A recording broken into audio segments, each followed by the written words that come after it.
Welcome, sleepy soul. I'm your storyteller tonight, here to help you drift into deep, peaceful sleep. Before we begin, don't forget to like the video and subscribe for more bedtime stories. Let me know in the comments where you're watching from and what time it is. And if there's a story you'd like to hear next, I'd love to know that too. I still remember the way her eyes would linger a bit too long when she was angry. The way her jaw would tighten like she was holding something back. Not tears, not words, something darker. We dated for just over a month. Her name was Kira. She was beautiful, no denying that. Sharp cheekbones, wide brown eyes, short dyed blue hair she constantly tucked behind her ears. I met her through a coworker who thought we'd be a good match. At first, we were. The first couple of weeks were fun. We'd go for late-night drives, watch horror movies, and take long walks in Pinebrook Park, a wooded area near the edge of town. It had a small pond, some picnic tables, and barely any lighting at night. I liked it for its peace. She liked it for the shadows. But Kira had a temper. Little things would set her off. One time, I was 10 minutes late to dinner, and she went completely silent for the rest of the night. Another time, I laughed at a joke someone else made about horoscopes and she stormed off mid-date. I tried to be patient. I really did. But by week 4, I was exhausted. She'd accused me of hiding things when I went to visit my mom. Accused me of changing because I didn't respond to her texts fast enough. I started pulling back emotionally just to protect myself. Eventually, she said, "Maybe this isn't working." I agreed. And that was that. Or so I thought. 2.5 weeks later, on a quiet Tuesday evening, I got a text from her. Kira. "Hey, I know this is random, but I really need to talk to you. Can you meet me at Pinebrook Park? 10 p.m., please." I stared at the message. The easy answer would have been no, but I'm not the kind of person who leaves things unresolved, and part of me wanted to know what she had to say. Maybe she needed closure. Maybe I did too. Besides, it wasn't like I was scared of her. Kira could be dramatic, but I never thought she was dangerous. I texted back, "Me. Okay, I'll be there." At 9:45 p.m., I left my house, walking the short distance to Pinebrook Park. The air was warm, the kind of summer night where everything feels still. Crickets chirped in the distance and the trees swayed in a light breeze. By 10 p.m. sharp, I arrived and texted her, "Me. I'm here. Where are you?" A moment later, she responded, "Kira, go to the picnic table near the woods, you know the one. That part of the park was always a little darker. The woods made it cooler, quieter, almost too quiet sometimes. But I knew the spot well. We used to sit there for hours talking." I made my way there, the gravel crunching beneath my sneakers. The moon wasn't full, but it was enough to see by. The path curved and opened into a clearing with a single table, half covered in leaves. "Kira," I called out. No answer. I stepped closer. "Kira?" Still nothing. I reached for my phone to call her. That's when I heard it. The rustling, coming from the trees behind me. Not the light flutter of leaves in the wind. Heavy movement, footsteps. I turned around. A man stepped out of the woods. He was huge. Had to be at least 6'5", wearing dark clothing and a ski mask. He didn't say anything. Just started walking toward me. "Hey, what the hell?" I backed away. "I don't know what this is, but..." He charged. I turned and ran, gravel flying under my feet. I barely got 10 steps before he tackled me from behind. The impact knocked the air from my lungs. My cheek scraped the dirt. "Help!" I yelled, but the sound was muffled by his gloved hand clamping over my mouth. He started punching me, hard, fast. I tried to fight back, but he was too strong. My ribs throbbed, my vision blurred. "Don't move," he said in a deep voice, calm like he'd done this before. He took my wallet, my phone, and my keys. Then, as if that wasn't enough, he slammed my head once into the ground, then ran, disappearing back into the trees. I laid there stunned, blood in my mouth, gravel pressed into my palms. I wasn't unconscious, but I wanted to be. Eventually, I forced myself up. Stumbling back toward the road, I realized I couldn't even get into my house. My keys were gone. No phone to call anyone. My ribs felt bruised. I limped 2 blocks and banged on my neighbor's door, a guy named Ethan, who opened it in a panic. "Jesus," he said, "what happened to you?" I told him everything in fragments while he called the police. The cops arrived about 20 minutes later. They were professional but skeptical, until I mentioned Kira. They asked me to forward the texts.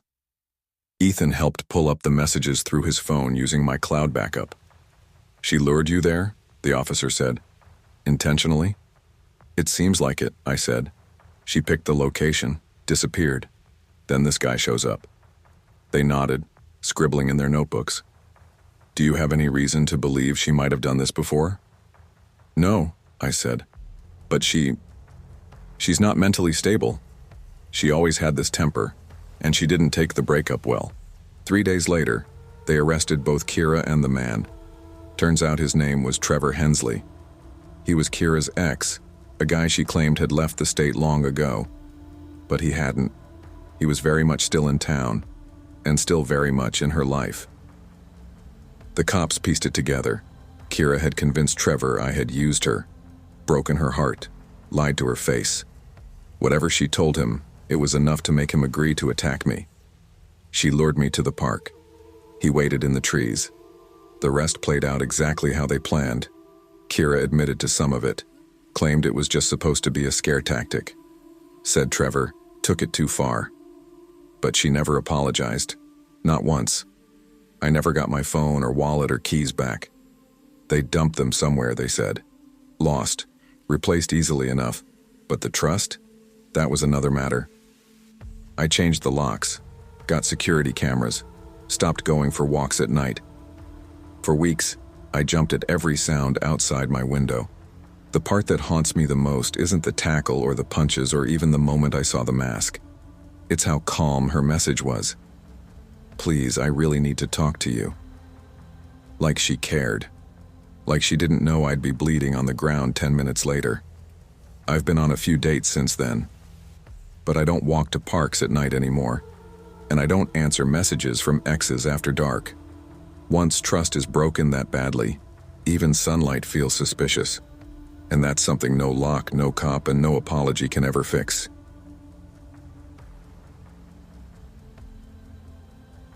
In the beginning, I didn't think much of it. Just a few calls, a text here and there. Nothing too out of the ordinary for a breakup.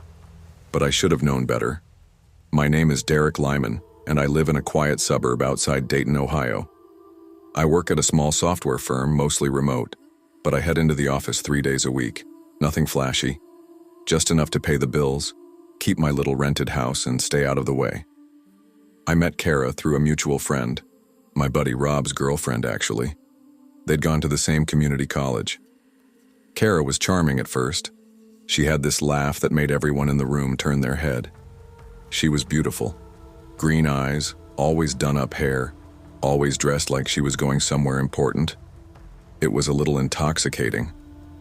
I think I was just flattered that someone like her wanted anything to do with someone like me.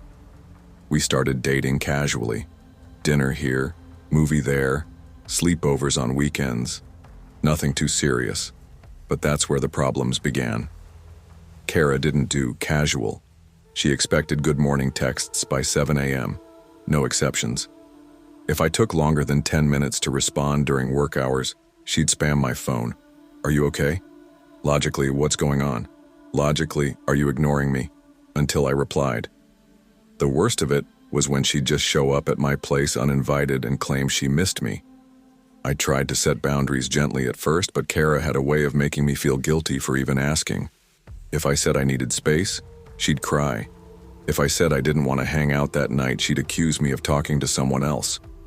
I know some people reading this might think, "Why didn't you just leave?" I did. It was in late June 2023 when I finally broke it off.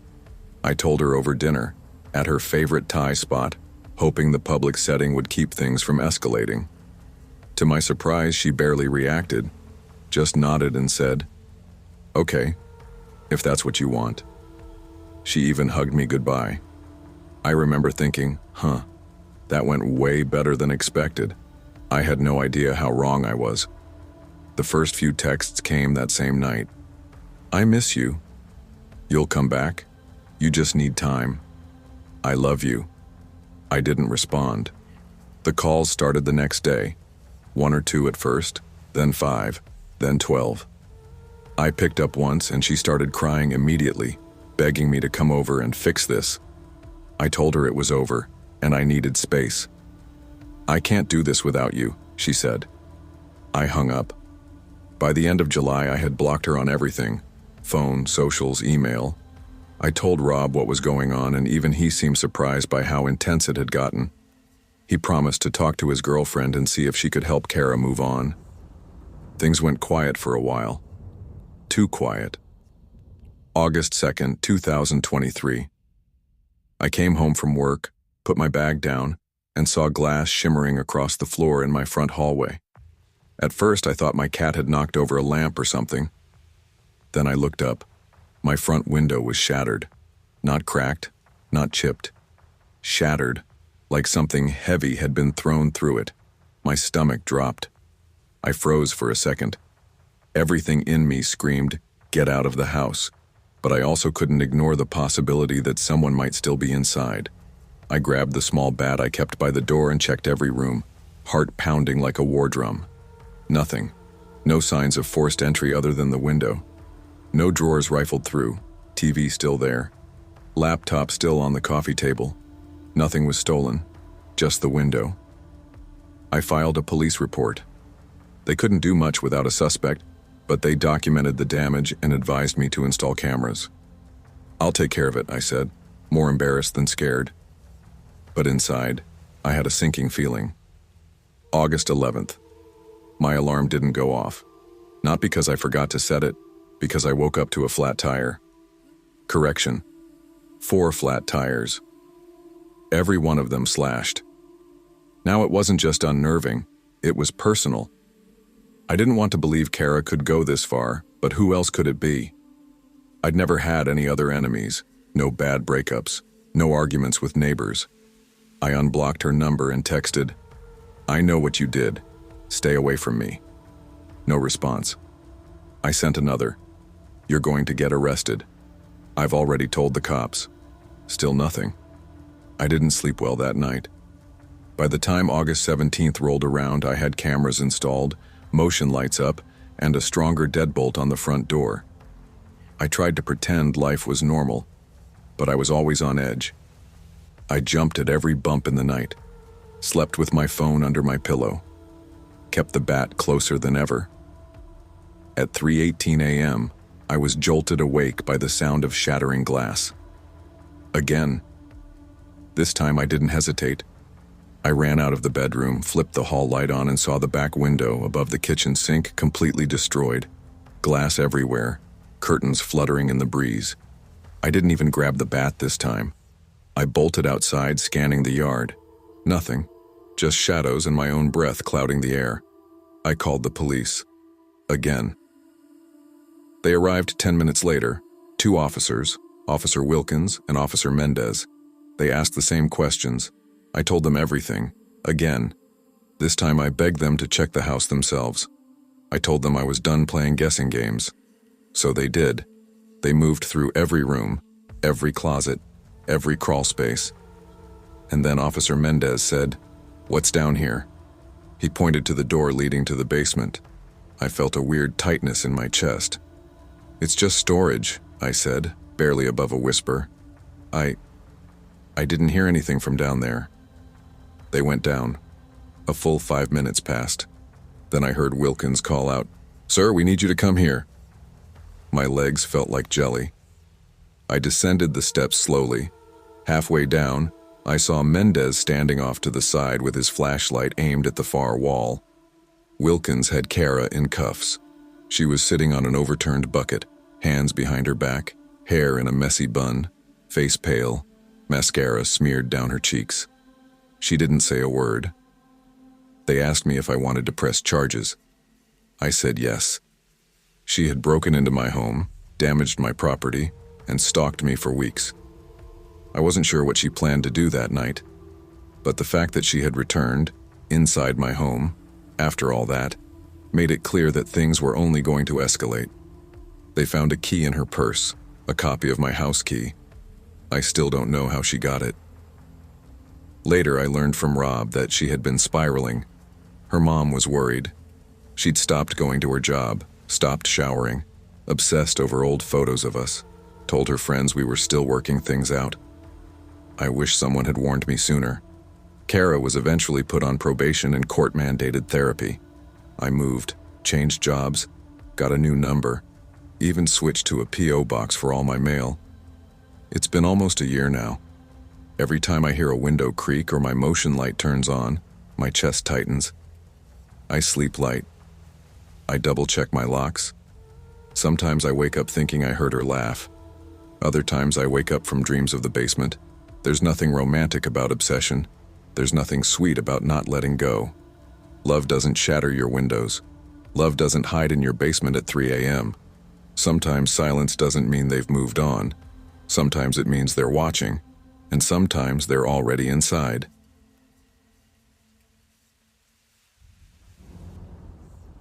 I never imagined I'd be telling anyone this story. Not because it was a secret, but because it still doesn't make sense, even to me. And if it doesn't make sense to me, how can I explain it to someone else? But I need to try. I need to get it out. Not for sympathy, just clarity. It started 2 years ago when I was living in Leeds. I'd just landed a new job with a marketing firm, finally moved out of my shared student flat, and was adjusting to the slow crawl into proper adulthood. Bills, commute, grocery lists, the usual. That's when I met Maya. We met the way most people do these days, on an app. Her profile was simple, a few pictures, dark, wavy hair, black hoodie, book in hand, messy bun. She looked casual, comfortable with herself. Her bio read, true crime addict, night owl, coffee snob. Be interesting or be ignored. We matched, chatted, and decided to meet for drinks. She picked the place, the Royal Park pub near Hyde Park. Her texts were witty, her banter sharp, and in person, she was just the same, charming, sarcastic, with a dry sense of humor that caught me off guard more than once. We hit it off. We dated for about 5 months. It wasn't serious, not in the meet the parents kind of way, but it wasn't casual either. We spent weekends together, had inside jokes, sent each other memes and stupid voice notes in the middle of the night. She could be intense, sure, but I chalked that up to passion. She didn't like being ignored. And if I didn't text her back fast enough, I'd get passive-aggressive messages like, "Guess you died, R.I.P. Let me know when the funeral is." It was funny the first few times. Then it wasn't. Eventually, the relationship started to fizzle. She was too possessive. I started to pull away. The breakup wasn't messy. In fact, it was the calmest conversation we'd ever had. We met at a Costa near the University of Leeds, sipped flat whites, and agreed to part ways. "Still friends?" she asked. "Yeah, sure," I said, and I meant it at the time. We left it at that. We didn't really talk after. Maybe a casual text now and then, checking in. Nothing weird. That was until she texted me 7 months later. It was late August. I'd just come back from a short trip to visit family in Manchester when my phone buzzed. "Maya." "Hey. Random, but can I ask you something weird?" "Me." "That depends." "Maya. I'm in kind of a situation. I have to move out of my flat and the next lease doesn't start for another 5 days. Could I crash at yours? Just until then?" I stared at the message for a long time. Part of me was suspicious. Why me? We hadn't really spoken in months. The other part of me, the part that hates conflict and likes being helpful, answered before I could think too hard. "Me. Yeah. Couch okay?" "Maya. Absolutely. You're a lifesaver." I told myself it was temporary. I worked long hours anyway. I figured we'd barely cross paths. She showed up the next evening. She had 2 bags and a smile, wore a plain black hoodie and jeans. No makeup, hair pulled back like always. "Hey stranger," she said, stepping inside without hesitation. "Hey," Welcome back, I joked. We did a quick catch-up in the kitchen, jobs, dating disasters, weird housemates. She laughed the same way she always did, tilting her head slightly to the side and covering her mouth like she was trying not to be too loud. It felt normal. A little awkward, sure, but manageable. I set her up on the couch with a spare duvet and pillow. She thanked me, then pulled out a book and started reading as I went to my room. I closed the door behind me and let out a breath I didn't realize I was holding. That night I went to bed around 11. I remember drifting off easily. It had been a long day and my body was sore from the drive. But at some point in the middle of the night I stirred. Something felt off. It wasn't a sound that woke me. More like a shift in the atmosphere. Like I wasn't alone. I opened my eyes and saw her, Maya, standing at the end of my bed. Just standing there. The room was pitch black, but the streetlight outside cast faint lines through the blinds, just enough to see her silhouette.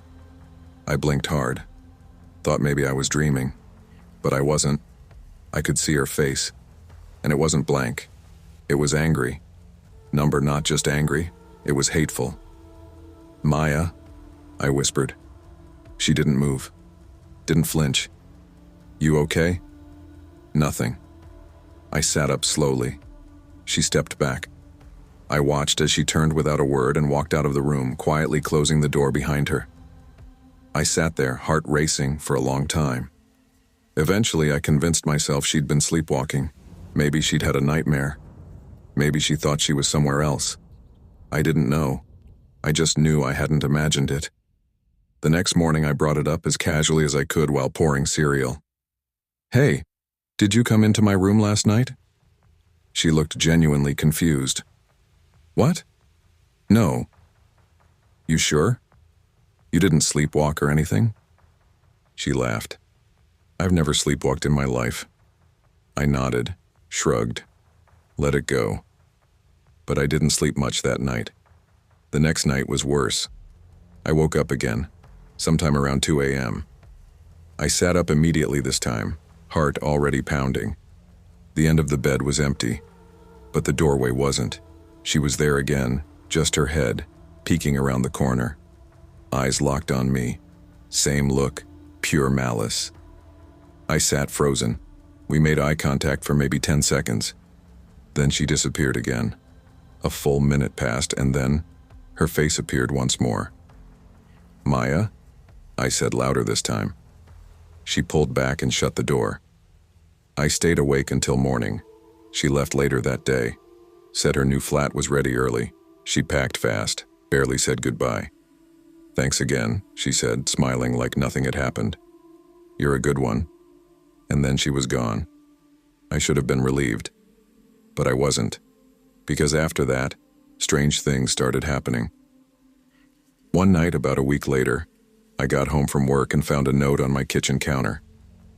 You don't lock your windows very well. Might want to start. There was no name, no handwriting I recognized. I checked every window, every lock. Nothing looked forced. I convinced myself maybe I'd left it unlocked by accident. But then came the texts. Unknown. Still sleeping okay? Unknown. I miss watching you. I changed my number. Then I started noticing things out of place. Drawers I didn't open. A coffee mug in the sink I didn't use. My toothbrush slightly damp when I hadn't brushed yet. And the worst? One night I came home late, turned on my bedroom light, and found my pillow soaked in something that looked like spit. I moved, immediately. Found a new place across the river in Kirkstall. Told only close friends. Months passed, no contact. Until one night, I was walking home from a night shift. The street was empty, the air was cold, and I saw her, across the road, standing under a lamppost, staring, not moving, just watching me walk by. I didn't say a word. I didn't stop. I kept walking, and I never saw her again. To this day, I don't know what was real and what wasn't. I never reported it. I had no proof, no video, no witnesses, but I know what I saw, and I know what it felt like. In her eyes, I wasn't a person anymore. I was prey.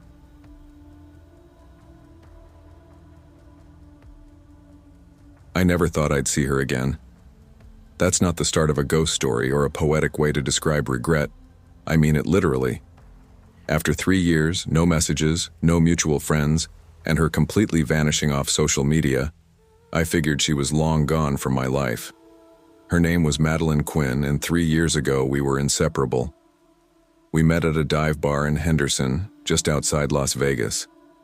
She was quirky, intense but magnetic, the kind of girl who'd show up at your apartment with sushi and a disposable camera, saying she wanted to capture us forever. For 5 months, it was fire. Then it turned to ash. At first, the little things started. Dozens of texts a day, questions like, "Do you still love me?" Or, "Are you sure I'm enough?" She'd ask that repeatedly, sometimes crying during dinner if I didn't say it fast enough. It wasn't just neediness, it was obsession. And when I finally broke it off, I tried to do it gently. I didn't want to hurt her, but the damage had already taken root. Her final message to me the day we broke up still haunts me. "Take care, honey. Let's meet in 3 years. I'll be better then." Then she blocked me, changed her number, moved out of her apartment, no social media trail, vanished like smoke in the Vegas wind. 3 years passed. I wasn't the same guy anymore. I just turned 30, got promoted at my tech job downtown. I was dating someone new, Erin, a kind, grounded woman who worked as a nurse at Sunrise Hospital. Life was good. We talked about moving in together, maybe even getting a place in Summerlin, until one Thursday night in late September, the kind of dry, eerie desert night when the sky is dark but the air feels electric. There was a knock on my door. Not the doorbell, a knock. Slow, rhythmic, almost cautious. I was watching a game on mute, half asleep on the couch, and got up thinking it might be a delivery. I opened the door, and there she was, Madeline. My brain short-circuited. I literally stepped back in reflex, like I'd just seen a ghost. But what shocked me more wasn't that she had found me. It was what she looked like. She was unrecognizable. Her jaw, gone, or maybe reshaped so unnaturally it looked like it caved inward. Her nose was unnaturally sharp, pointed like glass, and her cheekbones were protruding under stretched skin. Her eyes, once a soft hazel, were unnaturally wide, the lids pulled back tight as if frozen in fear or madness. Only one thing let me know it was her: the tattoo on her neck. A small cursive script that read, "You have to love me." I had watched her get it inked on a drunken night years ago. She had said, "Now you can't ever forget." She stared at me, unblinking. Then, suddenly she lunged. Her hands were ice cold around my throat and she was screaming, "How do you like my face now? Do you love me yet?" Her mouth barely moved, twisted at an odd angle. Words came out slurred, like her tongue no longer sat right inside her mouth. I shoved her off me and slammed the door shut. She started pounding on it with both fists. I called the police. My hands shook as I explained. The cops arrived quickly. This was Las Vegas after all. They've seen it all. But even they were rattled when they found her still standing outside, quietly whispering to herself. They told me later she'd been staying in a motel not far from downtown and had been seen wandering near my office building a few times. That night I barely slept. The next morning I got a call from Detective Harlan from LVMPD. He told me that Madeline had undergone more than 100 unlicensed plastic surgeries in the past 3 years, all under fake names, across different border towns and even in Mexico. Her records showed she paid cash. No paper trail. The surgeries weren't just cosmetic. They were extreme. Bone shaving, eye widening, jaw dislocation, cartilage extensions. Some procedures were completely illegal, outlawed due to the dangers involved. One surgeon reported that she brought in pictures of celebrities, mannequins, anime characters, even Barbie dolls, and begged him to make her perfect. When they asked her why, all she kept saying was, "He said he didn't love me." But if I'm perfect, he will. 3 nights later, I found a note on my porch. It was folded neatly, no envelope. Please come to my place one last time, then I'll leave you forever. Address, 1451 Wesley Avenue, Unit B, North Las Vegas. I should have burned the note. Instead, curiosity got the better of me. Closure, maybe, or just guilt. So I went. The house was tucked behind an abandoned laundromat, part of an old duplex that looked like it hadn't seen a tenant since 2001. I parked on the street. The door was slightly open. The sun was setting behind the hills, throwing long shadows across the crumbling sidewalk. I knocked. No answer. "Madeline?" I called out, heart pounding. Then I saw it. A silhouette in the living room. A woman, tall, unmoving, standing perfectly still under the single ceiling light. I stepped inside slowly. "Madeline?" Then it spoke. "Do you love me now?" The voice wasn't coming from the figure. It was coming behind it.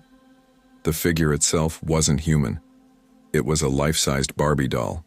Synthetic blonde hair, plastic smile, dead eyes. Someone had sewn real eyelashes onto it, put fake nails on its hands. Its face was painted with real makeup. The eyes looked wet, glossed over. Then Madeline stepped out from behind the doll. She was holding its hand, and a large kitchen knife in her other. Her eyes were wild, her lips stretched, cracked and raw from surgeries. It's not the looks, right? It's the part, right? That's what matters. She began walking toward me, slowly at first, then lunging forward with the doll still in her grip. She screamed, "Love me now. Love me or I'll put your heart inside her." I dodged. The knife grazed my arm. I stumbled back and ran. Out the door, across the yard, into the street. A neighbor saw me and called 911. She was arrested that night. When they searched the house, they found 6 other dolls, all styled in different ways. Some were labeled with names. Perfect Madeline, Love version 3, Angel Girl. But the worst thing they found was in a journal under her mattress. Page after page written in red ink, all the same sentence. "He'll love me if I become everything." They also found surgical tools. And one note, taped to the wall. "If I can't have his love, I'll build a body that will." Madeline was diagnosed with a severe psychiatric condition, a combination of body dysmorphia, delusional disorder, and obsessive love disorder. She was committed to a psychiatric facility indefinitely. I moved. I couldn't stay in Vegas after that. Aaron tried to help me cope, but I started shutting down. The trauma ran deeper than I expected. I kept seeing that doll in my dreams, the fake smile, the plastic skin. People say love makes you do crazy things, but sometimes obsession disguises itself as love. And when someone believes that your love is the only thing that can fix them, they'll tear themselves apart, and you too, just to feel whole again.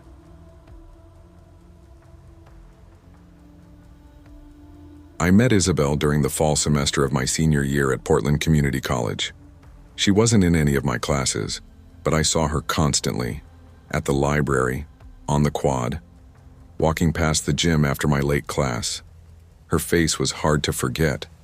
She had that rare, timeless kind of beauty that made people stare, not flashy or attention-seeking, just angelic. Pale skin, honey brown hair that caught the sun just right, and soft, distant eyes, like she was always thinking about something no one else could see. People noticed her, sure, but they didn't go near her. I found out why a few weeks into the semester, during lunch with my friends at the student cafe. "You know that girl Isabel?" my buddy Tyler asked, nodding toward the window. She was walking alone across the lawn, a closed book in her arms like always. "The quiet one?" I asked. "Yeah, why?" He smirked, but it didn't reach his eyes. "They say she's cursed." I laughed. "What is this, a ghost story?" "No, seriously," said our friend Natalie. She leaned in, lowering her voice. 3 of her exes died. The most recent one just last summer. Car accident, overdose, and one drowned. They all died within 6 months of dating her. That's just messed up coincidences, I said, trying to keep my tone light. But it's true, Natalie insisted. Everyone on campus knows about it.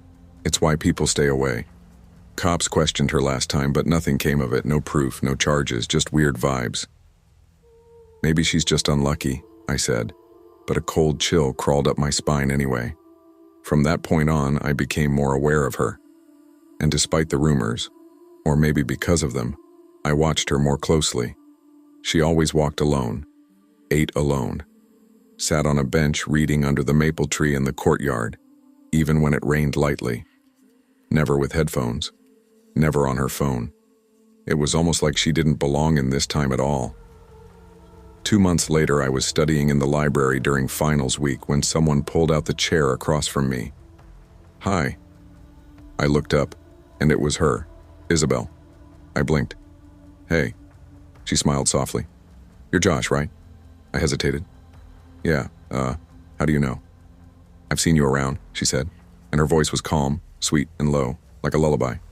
"You seem kind." I couldn't help it. I smiled. "Thanks." "Can I sit here?" she asked. "Sure. Yeah, of course." She pulled out a notebook and started writing quietly. We sat together for almost an hour, no real conversation, just an occasional smile exchanged between reading breaks. It was peaceful, comfortable.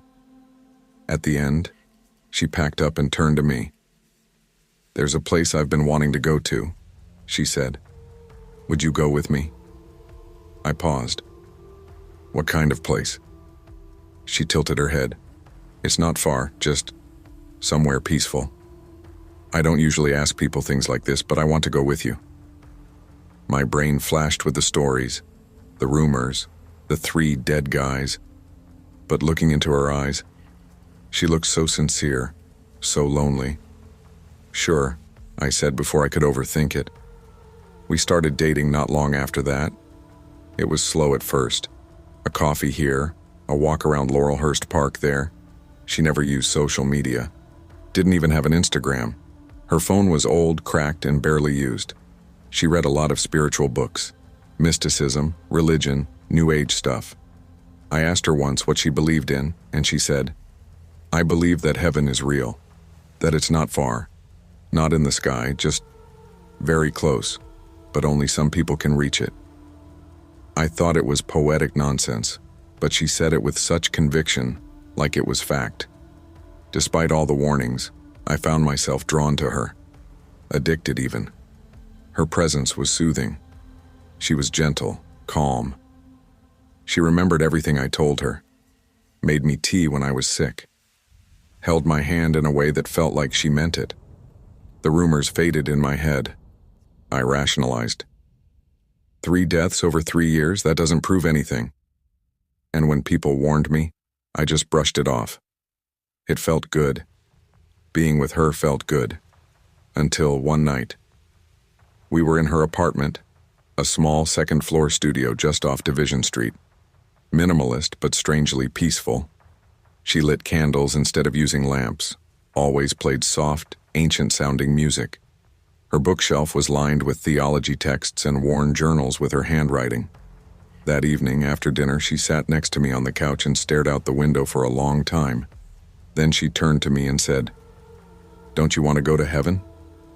I laughed a little. "What?" She was still looking out the window. "I do. I've prayed about it for years. And now I know the time is near."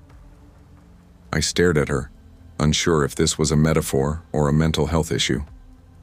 "I asked God," she continued, "and he told me the house is ready. For both of us." I swallowed hard. "You mean, like dying?" "No," she said. "Not dying, just crossing over. He told me the world is too heavy for people like us. It's why I never fit in. But he said we'll be happy there." Then she reached into her bag and pulled out a thermos. She handed it to me. "I made us something. Chamomile, honey, valerian. It'll help us cross gently." I didn't take it. Isabel, I said, what's in this? She smiled, but her eyes were serious. It's love. I wouldn't give you anything that would hurt you. You know that, right? I stood up. She didn't. You're scaring me, I said. She looked heartbroken. I thought you understood. I thought you felt it too. That longing, that ache. I know you feel it. I saw it in your eyes the day we met. I backed away toward the door. Josh, please, she said, her voice cracking. Don't leave me here, not again. They all left. They didn't understand, but you do. I know you do. I opened the door. She stood up and shouted, tears streaming down her face. We are citizens of heaven. I ran.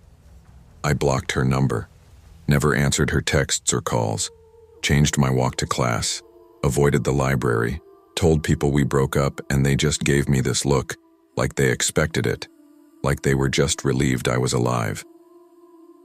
3 weeks later, the police called me. They needed me to answer some questions.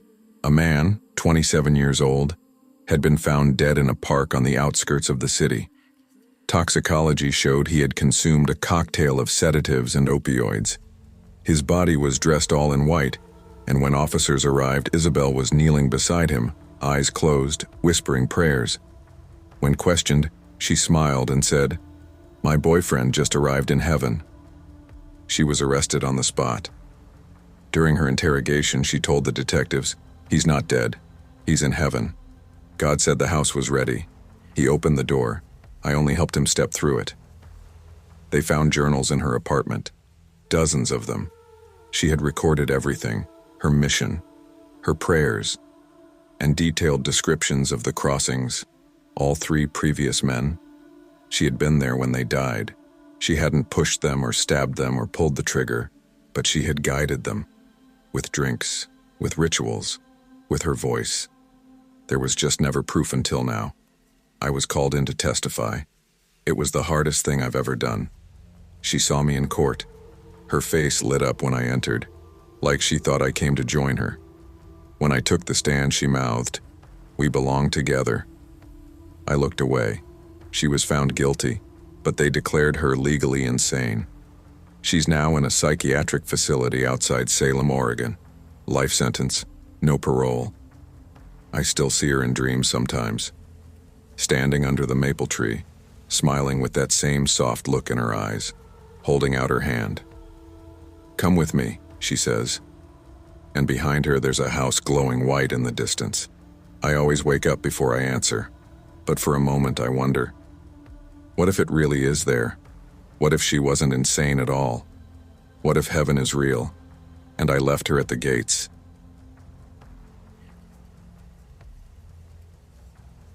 I wasn't looking for love when I left my parents' house and moved into a 1-bedroom apartment in the San Fernando Valley. I was 22, working full-time as a plumber for a small family-owned business in Los Angeles. Things were finally falling into place. Steady income, quiet nights, and the kind of independence I'd craved since high school. My name is Ryan Keller, and I'll never forget what happened that summer. It started like any normal workday. It was mid-June, brutally hot, even at 9 in the morning. I had an appointment in West Hollywood to fix a couple of busted pipes in an old Spanish-style home. The job wasn't anything complicated, but I remember it clearly, because that's the first time I met Melanie. She was 22, just a few months older than me. The homeowners were her parents, friendly people, very laid back, but she was the one who answered the door. She wore a faded Pink Floyd shirt, had a messy bun, no makeup, and still looked like someone who belonged on a movie set. She offered me water, kept asking questions while I worked, about my tools, the kind of places I get called to, whether I had a girlfriend.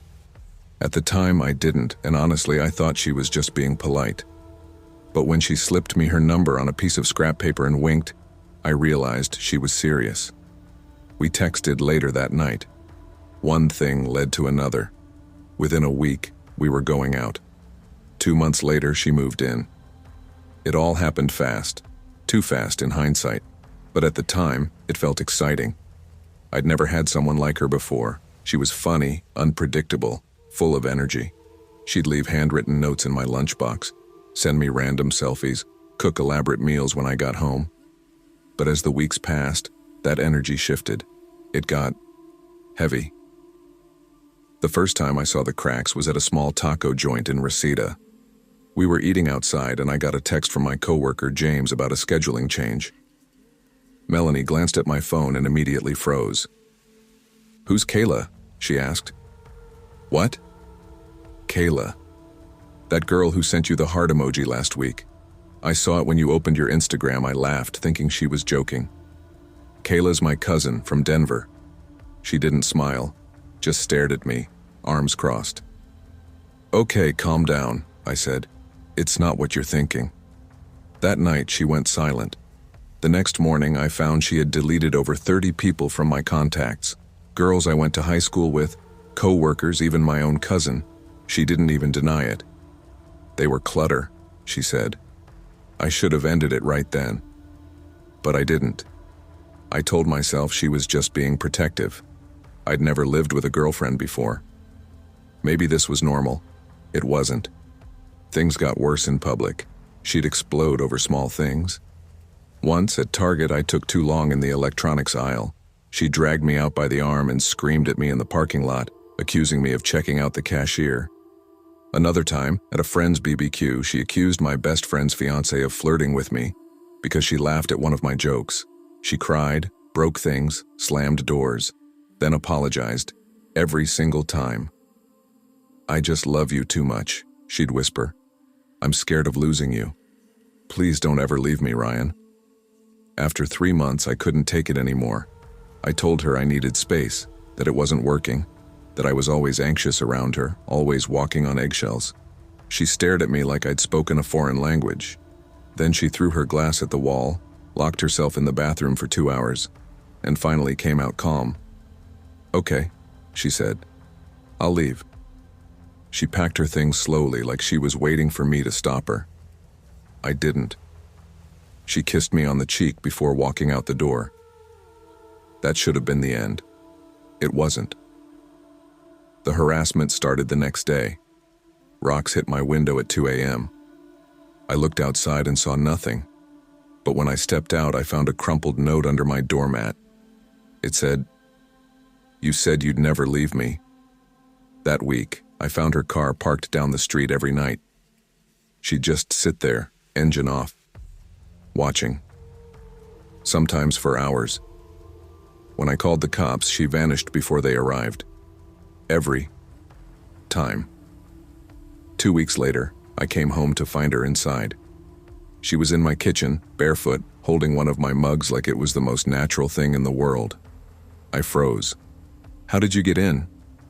She smiled. "You never changed the locks, Rye. Did you forget I have a key?" I didn't want to escalate things. I stayed calm, told her I was tired, asked her to leave. She did. But 2 nights later, I came home to find writing on my walls. At first it was pencil. "Come back." Then it turned into red Sharpie. "I'll never let you go." Then it got worse. Blood. I swear to God. She had cut open her arms and used her fingers to write my name over and over again across the bathroom tiles. The cops came. They took photos, filed a report. But since she had already left and I hadn't seen her actually break in, they said they couldn't arrest her. I changed the locks that night, upgraded to a security system the next day. But Melanie wasn't done. She started showing up at my parents' house in Burbank. One night around 1:30 a.m., my mom woke up to a soft tapping on the window and saw Melanie standing outside, tapping the glass with a kitchen knife, just smiling, dead silent. My mom had a panic attack. My dad called the police, but again, Melanie was gone by the time they got there. That was the last straw. I started sleeping at my parents' place, kept my phone on silent, stopped going to work for a week. I was exhausted, terrified. I filed for a restraining order, but those take time. Weeks, months sometimes. The final night changed everything. It was 2:13 a.m. I remember because I looked at my phone the moment I heard the noise. Tap, tap, tap on the bedroom window. I got up, walked to the curtain, and there she was, Melanie. Pale, sunken cheeks, wild eyes, big grin. She looked like she hadn't slept in days. She didn't blink. "Come out," she whispered. I could hear her, clear as day. I stormed out the front door, heart pounding, and shouted at her. "Melanie, stop this. Stay the hell away from me and my family." She didn't move. Then she screamed, and a long, high-pitched, broken scream, and charged at me with a knife. I barely reacted in time. I punched her, hard, right across the jaw. She hit the pavement, unconscious. I called 911, told them everything. I didn't even hang up until the cops arrived. They arrested her on the spot. They found my old house key in her bra, along with photos of me, strands of my hair, and a piece of my mail with my address circled in red ink. It was like something out of a horror movie. Melanie was sentenced to 5 years in a psychiatric correctional facility after being declared unstable and dangerous. The court mandated long-term treatment due to her history of violence, stalking, and self-harm. We moved. My parents sold their house. I left the valley. Changed my number, my car, everything. I'm in San Diego now, working for a different company. Quiet apartment, few friends, no relationships. I still don't sleep well. Some nights I wake up to the sound of tapping, even when it's nothing. Just wind. But I always check, because Melanie's sentence will end in less than 2 years. And I know she hasn't forgotten me. I don't think she ever will. She ever.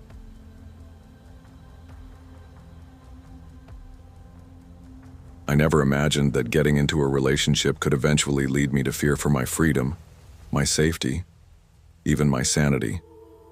My name is Jason Grant. I'm 26 now, married, and a proud father of 2. But 6 years ago, my life was a complete mess. Back then I was 20, a mechanic working long shifts at a garage just outside of Knoxville, Tennessee.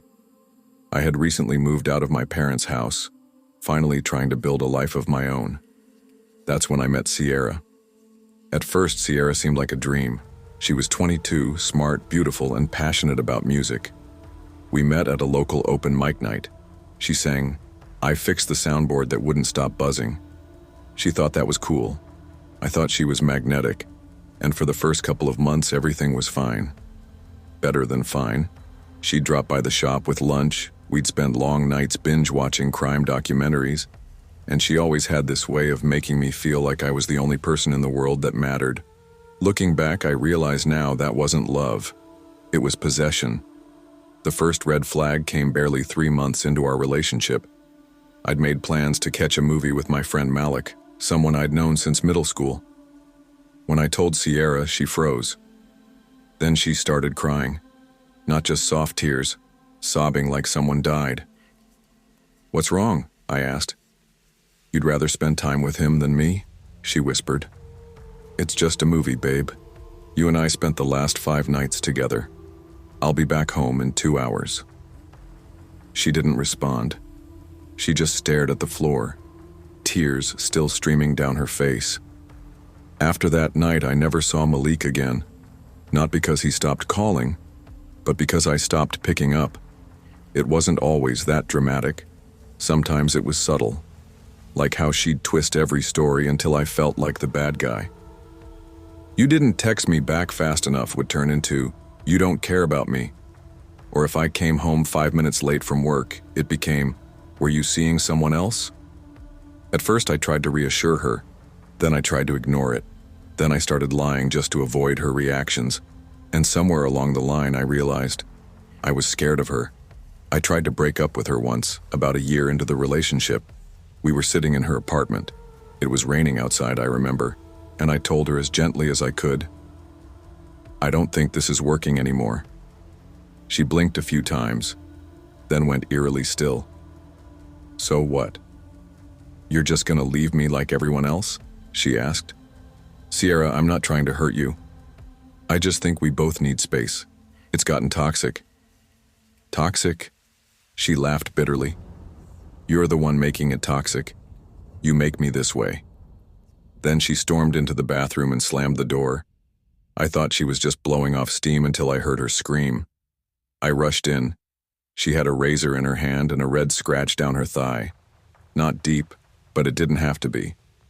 "You see what you do to me?" she whispered, looking me in the eye like she wanted me to feel guilty. I stayed. Over the next 6 months, I tried to leave her 4 more times. Every time she found a new method to keep me chained. A panic attack. A suicide threat. One time she called my mom, crying that I had abandoned her. Another time she texted photos of her wrists covered in ink to look like blood. I hated myself. I hated who I'd become. Silent, isolated, and constantly anxious. I couldn't talk to anyone because I felt like no one would believe me. She was so good at putting on a sweet face in public. Then one day, everything shifted. I was walking through the Hamilton Mall on my day off, just trying to clear my head when I ran into Emily. We dated back in high school for a bit, ended things on good terms.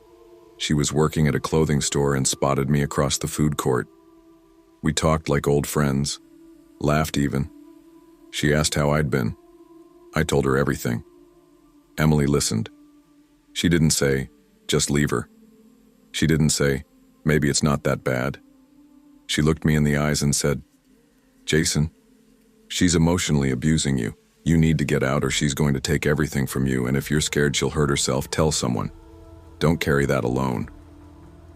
Those words stuck, so I made a plan. I waited until a Friday afternoon when Sierra was at her part-time job at a local bakery.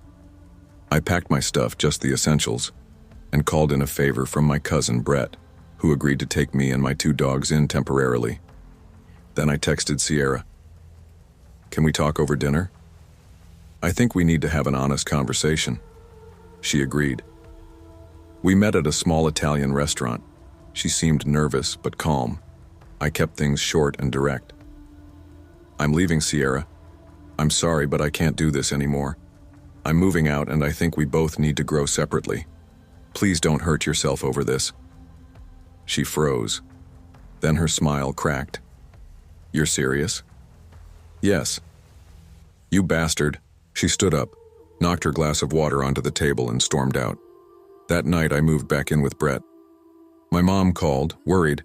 My dad didn't say much but offered to help if things got messy. Brett's girlfriend was nervous about the drama following me into their house, but I promised it would be temporary. It wasn't.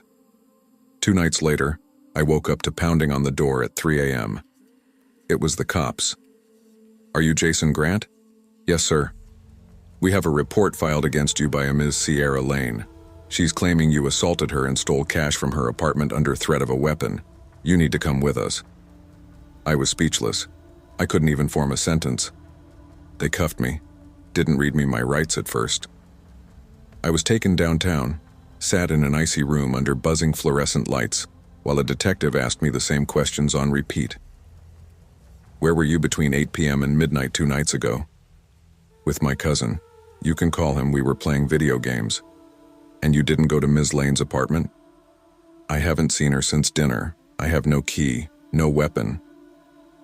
They didn't believe me. Sierra had bruises. She had a story. She had tears. I had an alibi, and eventually DNA evidence to back me up. 2 weeks in county jail. 2 weeks of silence, fear, and staring at cinder-block walls. I didn't even cry. I just sat and waited, hoping truth meant something. Eventually, the tests came back. Nothing matched. I was cleared. But the damage? Already done. Sierra wasn't done. Not even close. Over the next year, she filed 4 separate restraining orders, each claiming I was stalking her. She said I followed her car, texted her from burner phones, even claimed I left dead flowers on her porch. Every time, I had proof I was somewhere else. My phone's GPS, receipts, testimonies. Still, the court had to investigate. It was policy. She even hired a private investigator to follow me and Emily. Yes, we got back together. We almost didn't make it through. Emily received anonymous texts threatening her. She came home one day to find her car keyed. Once she caught someone snapping photos of her from across the street. But the PI never got caught. Eventually, one judge had enough. After the 4th restraining order request, he finally snapped. "This is harassment," he said aloud in court. "The petitioner has offered no evidence, and the respondent has shown consistent, verifiable proof of innocence." That was the last time we saw Sierra in court. She vanished not long after, moved away from what I hear. Emily and I got married a couple of years later. We have 2 kids now, a home, and peace. Real peace. But sometimes when I hear a sudden knock on the door or see an unfamiliar car parked outside, I still freeze for a second. My mind still goes back to her, to the fear, to the gaslighting, to the way someone can take everything from you just by twisting your reality. If you're reading this and going through something similar, don't wait for a scar or a court date to make your move. Get out. Speak up. You deserve to be safe. As for Sierra, wherever you are, I hope you find the help you need. And I pray no one else becomes your next project.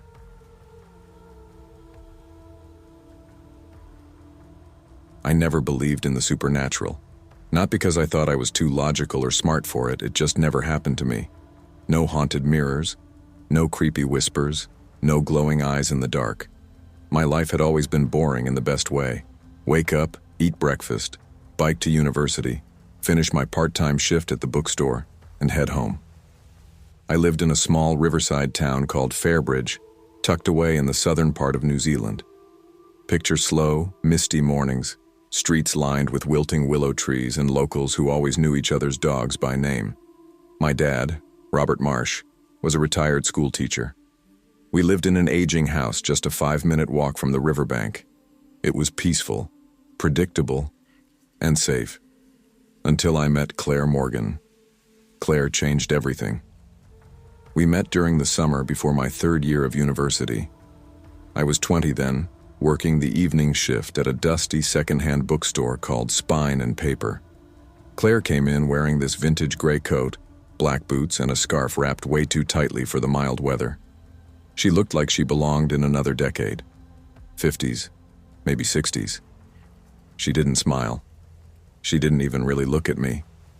She just said, "Do you have any books on lucid dreaming?" Her voice was soft but firm, and for reasons I couldn't explain, I instantly wanted her to stay longer.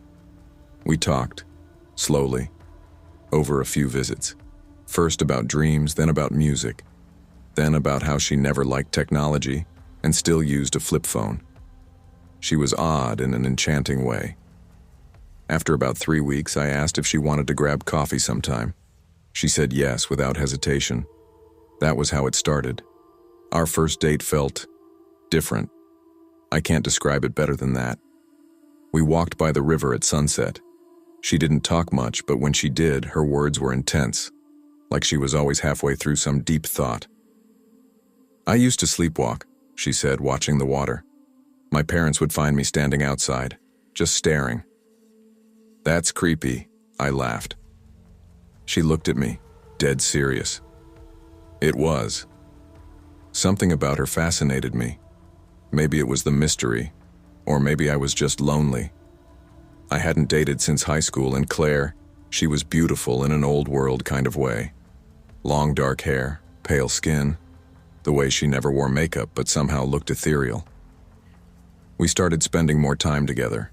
She never wanted to meet in crowds, never wanted to go to restaurants or pubs, always quiet parks, empty fields, or my house. I found it romantic at first, like we were the only 2 people in the world. But slowly, the strangeness started creeping in. Claire never let me visit her place. She said it was too messy, but I never saw so much as a photo of her home. She also refused to use social media, and I never met her parents or any of her friends. One night, we were lying on the grass behind my house, staring at the stars like we often did. She whispered, "Do you believe souls can be split?" I thought she meant metaphorically. "I guess," I said. "Like, people not knowing who they really are?" "No," she said, turning to me. "I mean literally. Like, what if someone's soul broke in half, and one part stayed behind?" I didn't know what to say. Then she added, "Sometimes I feel like part of me doesn't belong here." I thought it was just poetic talk, maybe trauma, I didn't push her on it. Looking back, I should have. It was early October when it happened. Claire had stayed late at my house, and around 11:30 p.m. she said she wanted to walk back. I offered to walk her halfway, but she refused. "No one's out this late," she said, smiling. "It's peaceful." I watched her disappear down the road under the flickering streetlight. Not 15 minutes later, I got a call. Not a phone call. It was a knock on my window. Not the front door, my bedroom window, the one facing the backyard. I jumped. When I pulled the curtain, no one was there, but a chill ran through my entire body. I don't know how long I stood there, heart pounding. Then I got a text from Claire. "I need you to come to the river. Now please." No punctuation, just those 10 words. I didn't even change out of my pajamas. I ran. The river wasn't far, just through a small wooded path behind the old community hall.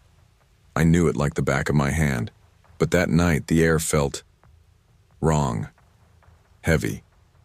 When I reached the clearing, the moon was casting a weird shimmer on the water. And then I saw her, Claire, standing by a tree near the water's edge, head down, hair hiding her face. "Claire?" I called. She didn't respond. I took a step closer, then another. She slowly raised her head, and I swear to God my stomach turned inside out. It wasn't Claire. Or, it was, but not fully. Her face was pale, almost bluish. Her eyes were glassy, lifeless, and blood was dripping from her mouth. I stumbled back. "Claire, what the hell? Are you okay?" She just stood there, and then, without moving her lips, I heard her voice in my head. "Don't uncover me." I blacked out. I woke up in my bed. My clothes were wet, muddy. My hands were trembling. My dad was in the kitchen reading the newspaper like nothing had happened. I checked my phone.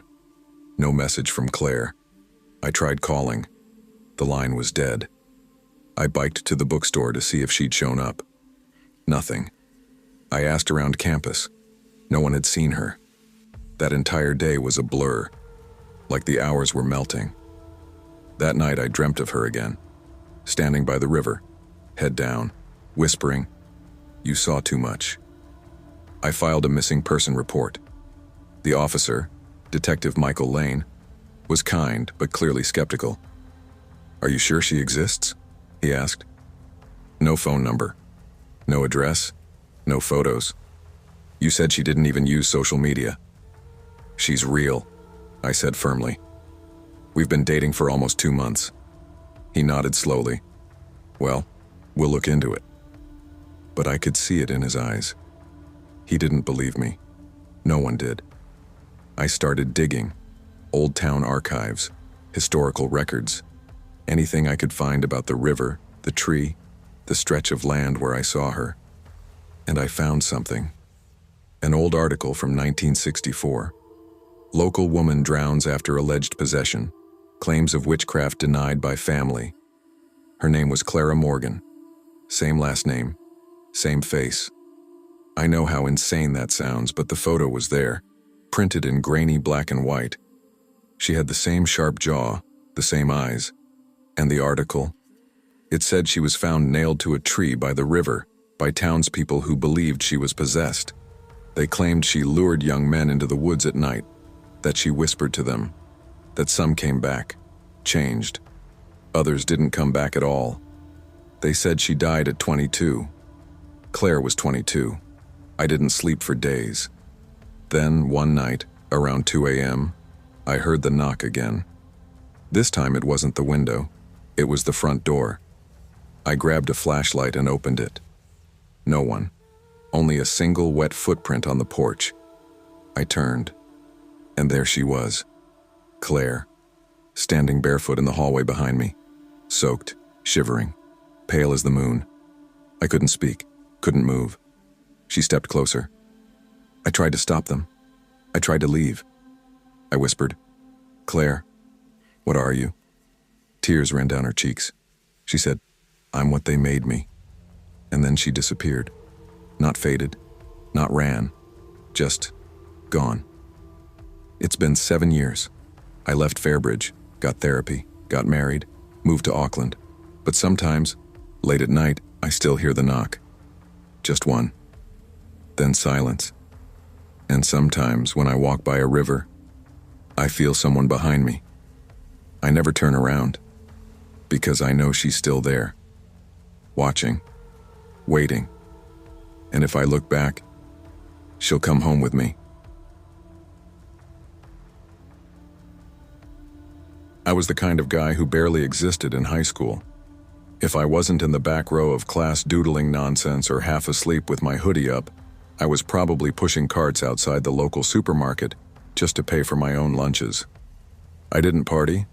I didn't have friends who pulled me into things. I was there. Cedar Hill was the kind of town where nothing ever really happened. Just a mix of farmland, a slow-moving river, and streets where everyone knew your dad's name before they knew yours. And in the middle of that sleepy town was her. Her name was Kara Whitmore. And to me, she was a hurricane in a glass world. Everyone noticed her. The teachers, the boys, even some of the moms during open house. She wasn't just pretty. She moved differently, like she'd already seen the world and was just passing through our little school for fun. And me? I couldn't even look her in the eyes. I think I said a total of 0 words to her the entire 4 years. But I watched. Not in a creepy way, I swear, but like you stare at a fire when you're cold. She was always sketching in her notebooks. I heard once that she wanted to go to some art college out in Chicago, open a gallery someday. I never really believed she'd stay in a place like this. Then time passed, as it does. I graduated. Got a job at this chain restaurant called Ember's Grill on the north end of town. I cooked on the line, cleaned the fryers, took out the trash. Still invisible, still nobody, until she walked in. It was a Friday night. Place was packed. Country music playing too loud. I was taking orders behind the bar for extra tips when I saw her. Same sharp jawline, same almond eyes. But older now, 23 like me.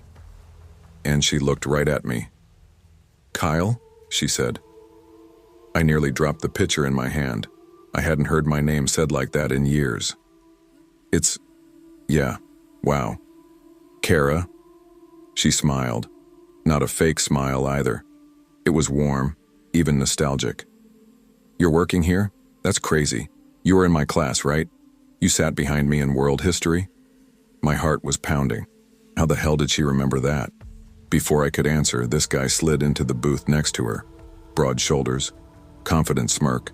Ryan Wells, football captain. My old classmate too. He gave me a nod like we were friends, but I could see the way Kara leaned toward him. It stung. I took their order, made some small talk, and went back to the bar. But the whole night, my head was spinning. Over the next couple of weeks, she came in again, and then again. Sometimes with Ryan, sometimes with friends.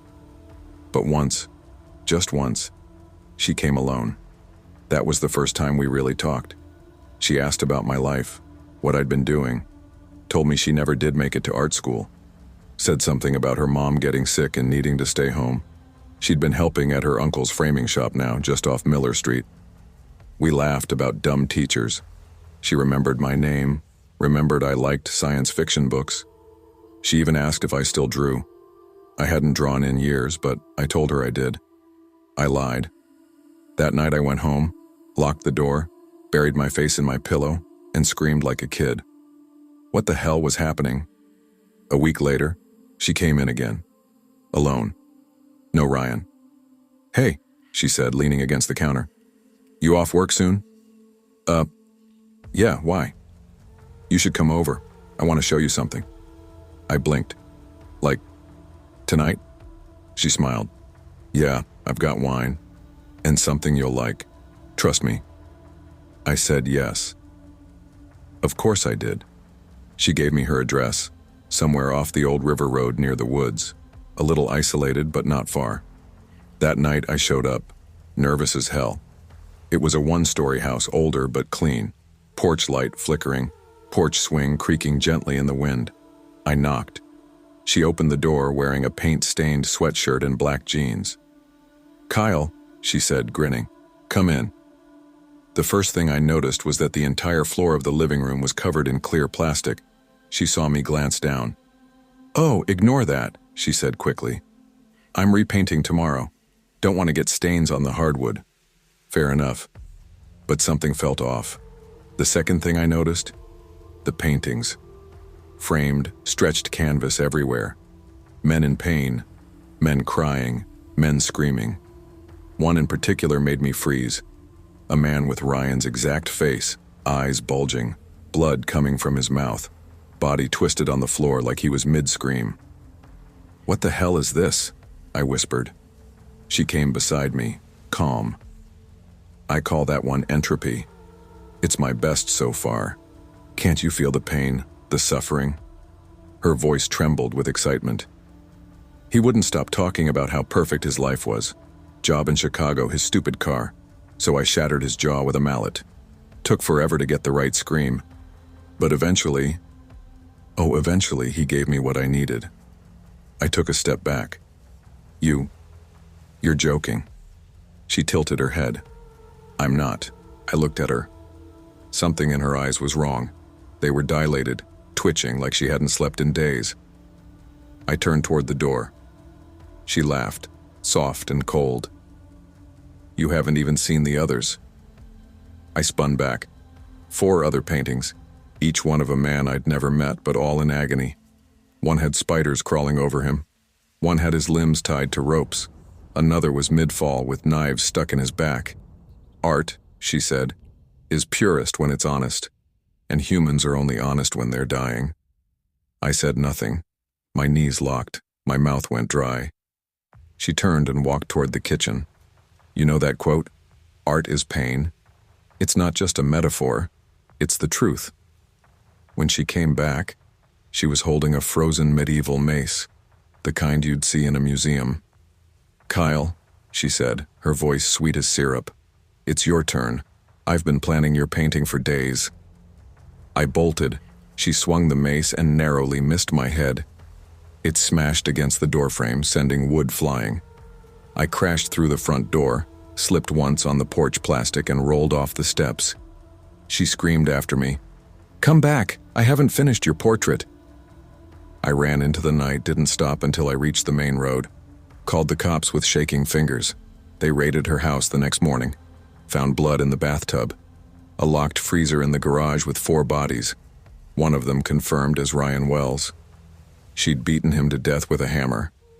The other 3 were never reported missing. Just drifters, out-of-towners, disposable. The paintings? Each one matched a corpse. She was arrested, charged with 4 counts of first-degree murder and sentenced to life without parole. I didn't leave my bed for a week. Didn't talk to anyone. Sometimes I think about that night. How close I came. If I'd tripped on the plastic, if I hadn't unlocked that damn door fast enough, I'd be a painting, a masterpiece. But not for the reasons anyone would be proud of. And I never draw anymore. Not after that. I don't want to know what lies behind the frame.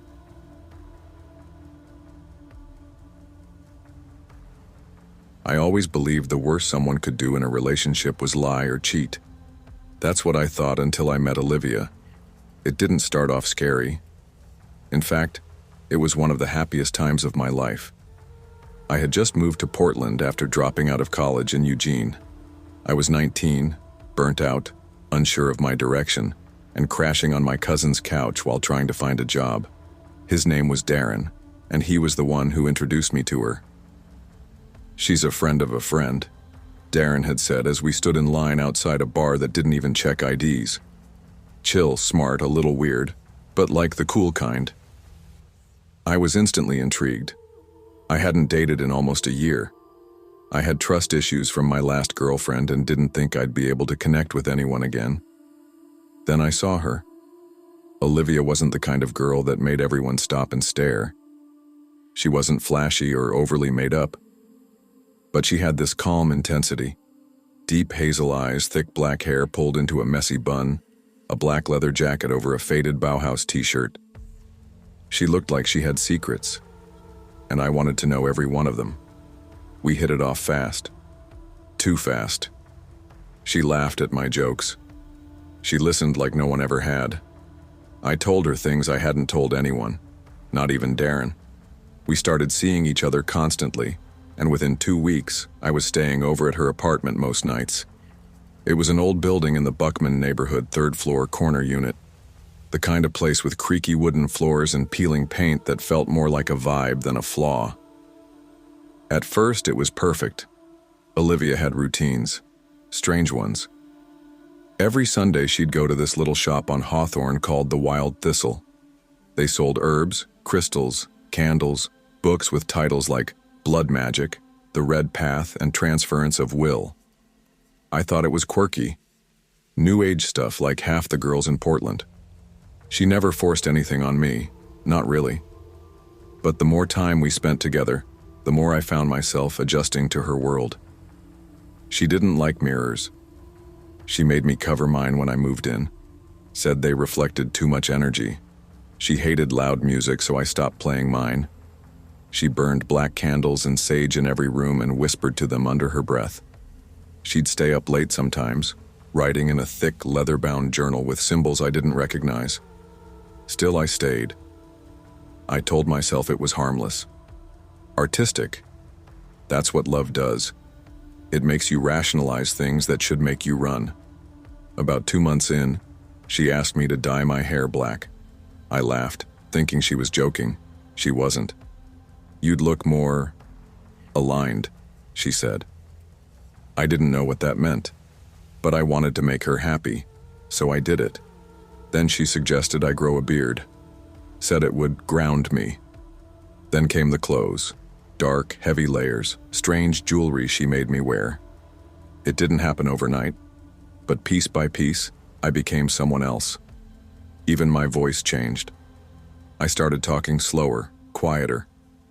Not because she told me to, but because she looked at me differently when I did. Darren noticed before I did. "Bro, you good?" he asked one night when I met him for coffee. "You look like you haven't slept in a month, and your vibe is off." I shrugged it off. But deep down, I knew something wasn't right. The worst part was, I didn't care. It was a rainy Tuesday night when Darren came to visit. I hadn't seen him in months. Olivia said he gave her strange feelings, so I stopped inviting him over. But he showed up unannounced, said he was worried, said I didn't answer his texts. "I thought you moved or something," he said, standing in the hallway, soaked and shivering. Olivia was out. I let him in. "You want coffee?" I asked. He blinked. "Since when do you drink coffee? You used to hate hot drinks." I didn't answer. I just went to the kitchen and put on the kettle. We talked awkwardly. I didn't know how to explain how empty I felt, like I was here but also not, like I was watching someone else live my life. At one point, Darren excused himself to use the bathroom. He didn't come back for 10 minutes. When he did, he looked pale, shaken. "Ivan," he said quietly, "what's in that back room? The one with the red curtain?" I froze. "That room's private," I muttered. He stared at me. I saw what's in there. He described it exactly. A large red pentagram painted on the hardwood floor, black candles at each point, a bowl filled with ash and what looked like teeth, and something in the center, what he called a stone slab or altar. My hands were shaking. "She told me never to go in there," I said. "You've never seen it?" he asked. I shook my head. Then Olivia walked in. She didn't scream, didn't flinch. She looked at Darren like she'd been expecting him. "You weren't invited," she said calmly. Darren stood up, staring at her. "You've been doing things to him," he said. "He's not himself." She smiled. "He's more himself than he's ever been." Then she turned to me. "Don't listen to him. He wants to pull you away. He wants to break the circle." Something in her voice, low, commanding, inhuman, snapped me out of it. I looked at Darren, looked at her, and I ran. We didn't make it far. The door wouldn't open. no matter how hard we yanked it. Olivia stood at the end of the hallway, arms outstretched, eyes completely black. I felt something, pressure inside my head, like my thoughts were being crushed. Darren grabbed a candle from a table and hurled it at her. It missed, shattered against the wall. "Get to the circle room," he shouted.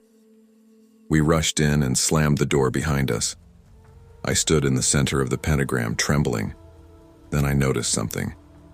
My chest burned, right in the center, like something was inside me trying to claw its way out. "Ivan," Darren said, "she's using this room to anchor something in you." I fell to my knees. Then Olivia screamed from outside, "Let him finish the transfer. He belongs to me now." Darren dragged a heavy bookshelf in front of the door. He looked at me. "We have to break the circle." "But she said..." "Exactly," she said. "You think she cares what happens to you?"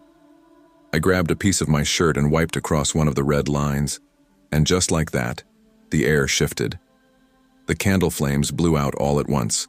The pain in my chest vanished. Then came a howl. A scream. Not human. Not hers. And when we opened the door, Olivia was gone. I didn't sleep that night. Neither did Darren. He took me to a church the next day. The priest didn't even seem surprised when we told him. Just asked me if I felt whole again. I told him I didn't know what that felt like anymore. A few days later, I went back to the apartment to collect my things. The place was empty. No sign of Olivia. The circle room was clean. Fresh paint. Hardwood scrubbed. Like it had never happened. It's been 2 years. I moved back to Eugene. I don't keep candles in the house anymore. I avoid mirrors after dark. I still have that burning feeling in my chest sometimes, brief, like a spark, but it fades. Darren and I don't talk much about it. I Googled Olivia. No records, no social media. I even asked the landlord. He claimed the apartment had been vacant for months before I moved in. But I remember her. Every night. Sometimes I dream of that room, of her voice whispering in a language I don't understand. And every time I wake up, I'm terrified to check the mirror, because someday I think I'll see her, standing behind me, smiling.